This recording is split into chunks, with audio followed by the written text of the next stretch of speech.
نہیں ہے. جیسے میں نے پہلے عرض کیا نا، دیکھیے یہ آج کل کے جو جہاز ہے نا، یہ جیسے جنرل صاحب فرما رہے تھے نا، یہ وہ جہاز نہیں ہے کہ آپ نے جو ہے بس بیٹھے رڈر تھراٹل اور ایلرونز کو استعمال کیا، بیسک فائٹر منورز کی، اور second world war first world war کی جو ہم موویز دیکھتے ہیں، یہ اس طرح کی جنگ نہیں ہے. آج کل کے ٹیکنالوجی انٹینسو، اس کے اندر اس قدر زیادہ اس میں جو ہے نا گیجٹس ہیں اور ٹیکنالوجی ہے کہ ایون ہمارے جو سینئر لوگ، میں آپ کو مثال دوں، جو ہمارے F-16 کے پائلٹس، جو F-16 کے جو شروع کے پائلٹس ہیں اے اور بی ماڈل کے، جب بلاک 52 آیا نا تو وہ کہتے تھے کہ یار ہمیں تو یہ نئے جہاز پہ ہمارے لیے سمجھنے کے بھی ہمیں ٹائم چاہیے، تو یہ ینگسٹرز کا کام ہے.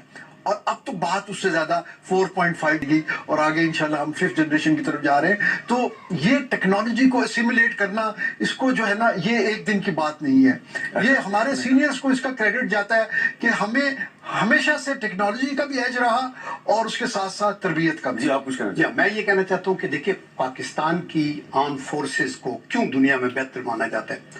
اس وقت دنیا کے اندر 150 ملکوں کے پاس فوجیں ہیں.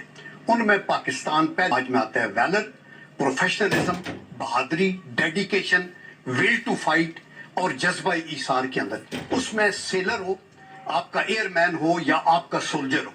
ایئر مین کی بات جب ہم کرتے ہیں تو یہ آؤٹ اسٹینڈنگ اس لیے ہے. آپ یہ دیکھیں کہ جب 65 کی وار ہوئی تو یہ ہمارے ایسٹ پاکستان کے بنگالی بھائی ہمارے ساتھ ہوتے تھے. یہاں جب ایئر فورس میں رسالت پور ٹریننگ ہوتی ہے یا PMA میں ہوتی ہے تو وہ اتنا شاندار، یعنی بین الاقوامی سطح پہ لوگ آتے ہیں تو کرتے ہیں. تو MM عالم نے کیا کیا 65 وار میں 1.5 منٹ کے اندر 5 جہاز اڑا کے رکھتی. آج وہ یاد تازہ ہو گئی ہے کہ 5 جہاز اور اس کوالٹی کے جہاز. MM عالم کی یاد تازہ ہوگی. یہ ایک بریک لیتے ہیں اور بریک کے بعد جو ہے مارشل اعجاز محمود صاحب جو ہیں وہ ہمارے ساتھ موجود نہیں ہوں گے. بہت بہت شکریہ اعجاز محمود صاحب. ایک بریک لیتے ہیں. بریک کے بعد لیفٹیننٹ جنرل قیوم صاحب ہمارے ساتھ ہوں گے اور ہمیں ڈاکٹر منیر لودھی صاحب بھی جوائن کریں گے. بریک کے بعد دوبارہ ملتے ہیں.